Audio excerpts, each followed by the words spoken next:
ఆ వచ్చిన డబ్బులతో తను కొంత ఉంచుకొని మిగతా డబ్బులు ఇంటికి పంపించేసేవారు. అప్పట్లో నెలకి మెస్ బిల్లు 700 రూపాయలుంటే ముందే 2 కార్డులు తీసుకునేవాడట. తరువాత వచ్చే నెల ఎలా ఉంటుందో తెలియక. అలా బాలనటుడి నుండి ఎదుగుతూ క్యారెక్టర్ ఆర్టిస్ట్ గా ప్రవేశించాక కామెడీ పాత్రలు ఇచ్చేవారు దర్శకులు, నిర్మాతలు. చైల్డ్ ఆర్టిస్ట్ అయిపోయిన తర్వాత క్యారెక్టర్ ఆర్టిస్ట్ గా తన 8 సంవత్సరాలు స్ట్రగుల్ పడ్డాడు. అటువంటి సమయంలో ఈవీవి సత్యనారాయణ గారు ప్రేమ ఖైదీ సినిమాలో బ్రహ్మానందం, బాబు మోహన్ కాంబినేషన్ లో మంచి పాత్ర ఇచ్చారు. ఈ సినిమాతో మంచి పేరు వచ్చింది అలీకి.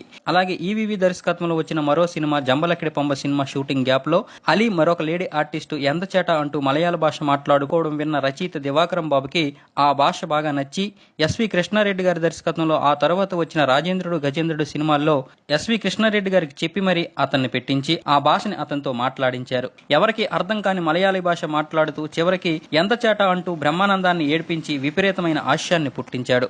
ఇందులో అలీకి 6 సీన్లు ఉంటాయి. కనిపించిన ప్రతి సీన్ లో ఫుల్ కామెడీ పండించాడు.